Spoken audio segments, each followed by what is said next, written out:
Dad and Jean, 20 years of Virgin Unite. How does that make you feel? 20 years older. Yeah, just proud of everybody from Jean right through to every single person who's been involved the last 20 years. And Jean, you've been at the forefront of it all. How do you feel?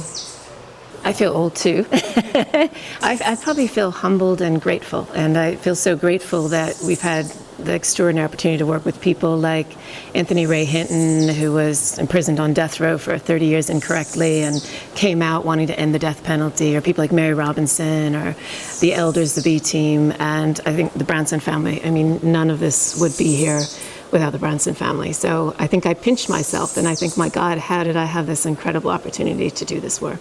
Well, we wouldn't have done this work without you. I was 22 when Virgin Unite started, and so I've written a little list of all the different things that has happened over the years, because it's just so amazing when you put it all down. Everything from criminal justice reform to ocean conservation, clean energy technology, LGBTQ rights, creating opportunities for people to lift themselves out of poverty, supporting entrepreneurs, incubating lots of leadership collectives like the Elders, the B team, and most recently the Planetary Guardians. When you sort of think back to the beginning, how did it start? So I think I was in Australia and mentioned to some people that we'd been incredibly entrepreneurial in starting businesses, tackling lots of different problems in lots of different sectors. Wouldn't it be wonderful if we could take the same entrepreneurial approach to tackling the big problems of this world? I got overheard by Jean, who was in the room, who I think you sent me a note afterwards. I did. It was actually in the car. I was eavesdropping on you. Okay. Putting herself forward to do just that. And I mean, together we're quite a dangerous combination, trying to tackle conflict issues, or trying to tackle climate change, or get people out of prison who are wrongfully on death row, or trying to change drug reform laws, and so it goes on. Neither of us can say no, so so we've said yes to numerous different challenges, and therefore have needed numerous different people to come and hold our hands and make these challenges possible. I know for a fact neither of you can say no. I've been on the receiving end of that, and it's absolutely wonderful. Jean, what are your memories when you think back to all the things that have happened over the last 20 years? Do you have anything that really stands out? I think in the very beginning, everyone said to us, just focus on one idea, only focus on one issue. And I think we all agreed then that all these issues were interconnected, and it didn't make sense just to focus on one. So I think we kind of had this mentality that, that we were going to never accept the unacceptable, whether it was a system or an issue, and do something about it. And I've just loved how you guys as a family, and Richard, you've just constantly been out in the front of that and taking that risk and being brave and courageous and tackling issues that no one else wanted to touch. And so I think we've come to this really beautiful place where we've built all of these extraordinary initiatives like the Elders, or the B Team, or the Carbon War Room, or the Planetary Guardians, and now we have this amazing community of leaders around the world that are unstoppable when you bring them all together. So that's one of the things I'm most excited about, is this network and this ecosystem that's been built through the hard work of so many people, whether it was the Virgin Group businesses, whether it was the Unite team, whether it was Richard, Holly, Sam, everyone coming together and just building this extraordinary ecosystem. One of the best examples of not just sticking with one organisation, say just the Elders, was that we then formed the B Team, which is a group of business leaders. And when it came to the Paris climate talks, the Elders came, the B Team came, and we were going in having meetings with the Chinese, the Indians, trying to persuade them all to sign up to the climate talks. And the Elders would talk from a moral perspective. The B Team would talk from a business perspective, explaining why it made business sense for India to sign up, why it made business sense for China to sign up. And I think together did maybe more than any other organisation to get that climate talk signed and through. So being able to draw on a number of different organisations, I think, helps.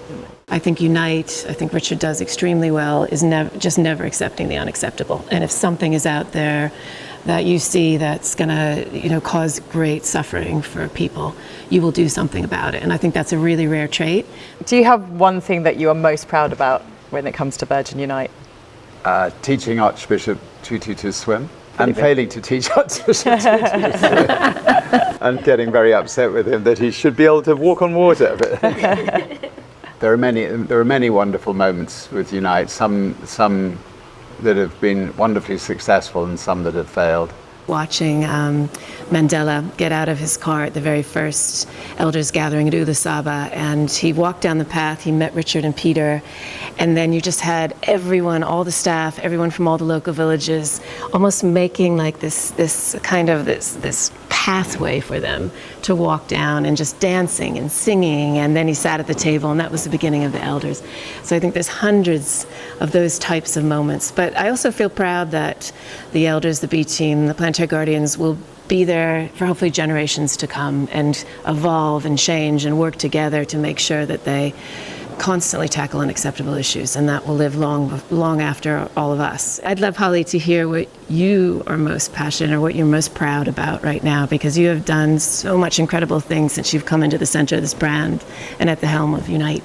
Well, I think when it comes to Unite, I've spent a lot of time over the last 12 years focusing on Big Change, which is our charity that we have focused on education, trying to revolutionize the education system because it is really stuck in the past, and it's so set up to help children thrive in exams, but that's not real life. We need to help children thrive in life. And it's been great working with Unite, learning from you guys about how you can use your entrepreneurial spirit to do things differently and take risks, as you just said. We think about how we're going to really change a system by taking a risk on people with really good ideas. And it's an idea that typically charities don't support because they're too small and they haven't got the product there yet. And we're like, hang on a minute, we think you're great, we love your idea, and we're going to support you. And so it's been really wonderful learning from you on how we can do that. And it's been lovely working with Unite and getting Big Change off the ground and making a big difference within the education system. That's one of the things that was so exciting about Virgin Unite when we first started it. It was started by the people in the companies and by the Virgin family, and what you guys have created now, and with you at the center looking at purpose and strategy, is just extraordinary. That potential going forward is extraordinary. What are your hopes and dreams for the next 20 years? All the organisations that we started are still going strong in 20 years' time, although it would be wonderful if there's no need for some of them. No more conflicts, no more wars on drugs, no more capital punishment. Sadly, I think the need for education reform, the need for all these things is likely to still exist. And I think, unlike businesses, that most of these organisations have survived the last 20 years. It's extraordinary, the fact that very few have fallen by the wayside, and hopefully they'll still be going strong in 20 years' time. I think there's 2 billion people living in conflict, and so I hope that we come to a place where we figure out how we collaborate better as human beings and how we hold the space of difference. Because I think if I look at all of our collectives, one of the things that makes them magic is because people come across divides and they come together, and it's okay to have difference in opinion, but they make something special happen out of that. They make sparks and that electric current of difference. So I hope we learn how to radically collaborate in a powerful way as human beings. And I also hope, I'm super passionate about the collective we just started, Planetary Guardians, because I feel unless we as human beings start to think about our planet as a whole and this crisis that we're in and the damage we're causing to our planet, all the other issues are just going to get worse and worse and worse in the decades to come. So I feel like, I hope that that everyone around the world will become a planetary guardian and take care of this extraordinary gift of a planet and the wonders of this planet that we are so blessed to have in our lives. Well, Jean, I actually need to use your words, because I love what you said when we started Virgin Unite, and when we started talking about the topics that we wanted to do, people thought we were crazy. Yeah. And a lot of people didn't believe in climate change 20 years ago, but we were talking about it and saying it was something that we really wanted to focus on. So I would love to find now, what are the things that people think we'd be crazy supporting for the next 20 years? And I love that we're going through that process now, trying to really think about what are those topics out there that other people don't want to touch, but we're brave enough to do. Well, here's the next 20 years. Yeah. Bravo! Great.